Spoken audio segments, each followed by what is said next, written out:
And I think it's a thing that Ole Gunnar Solskjaer has to solve this week. He's got to get it right. And I actually think on Sunday against Liverpool, this lot could come out, and to be fair, they are an odd bunch. They could go and do Liverpool on Sunday, but they've got to get that spirit, that dynamic, and that feeling right. And Ole's got to do that. Jamie, back in. The big thing, I think, with Ole Gunnar Solskjaer, Ole Gunnar Solskjaer has done a really good job as Manchester United manager. And I'm not saying that trying to be clever from a Liverpool point of view.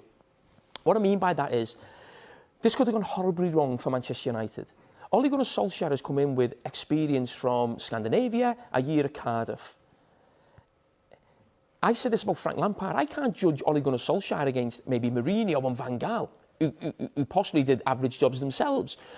But this will never change. Ole Gunnar Solskjaer will not win a league title or a Champions League trophy as Manchester United manager. He is not at the level of the other managers in terms of Jurgen Klopp, Pep Guardiola or Thomas Tuchel, who've got years of experience behind them in terms of winning big trophies. Klopp's won the Bundesliga, Pep's won Champions League, Thomas Tuchel's been Champions League finals and won things. Ole hasn't got that. So where he's got them right now, he's done a really good job. Now, but this team is a good team. I don't believe it's a poor team. I think there's a great collection of individuals, but there's a feeling around that if Ole wins a trophy this season, he should stay in a job. He needs to win a trophy to stay in a job. Manchester United will only win maybe the FA Cup or the Europa League. If we won one of them, for me, that would make no difference. I wouldn't be thinking at all about changing Ole Gunnar Solskjaer right now. But Manchester United at the end of the season, whether Ole Gunnar Solskjaer won a trophy or not, need to have a better manager. That's not a criticism of Ole, but they need a manager that can compete with the other managers in this league. And Ole Gunnar Solskjaer, unfortunately, and he'll know that himself, and every United fan knows that themselves, is not at the level of the other managers in the Premier League. How much pressure should he be under?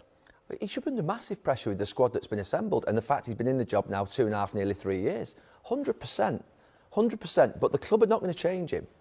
And the club are going to stick with him to the end of the season. My view would be, I agree with James, it's not the right time to discuss it now. I've got Manchester United fans on my social media timeline all the time saying, Gary, he's your mate, you won't call him out. No, I won't.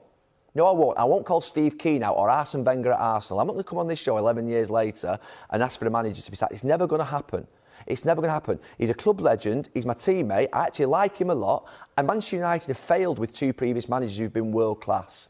I think they persist to the end of the season. I disagree with Jamie on the fact that if he does win the Europa League and the FA Cup and they finish in the top 4, I would say that's still building a successful team. You go up against 3 of the best teams in the world in Chelsea, City and Liverpool, by the way, with 3 of the best managers. So Manchester United changing the manager now doesn't prove anything to me in terms of what could happen. I still think they could struggle against those 3 teams. But the pressure is building, Dave. The 100% is building. It should do. Cavani, Greenwood, Rashford, Martial, Van der Beek, Pogba, Fernandes. What a collection of players. Sancho, they've got to now start to perform, and he's got to get them to perform.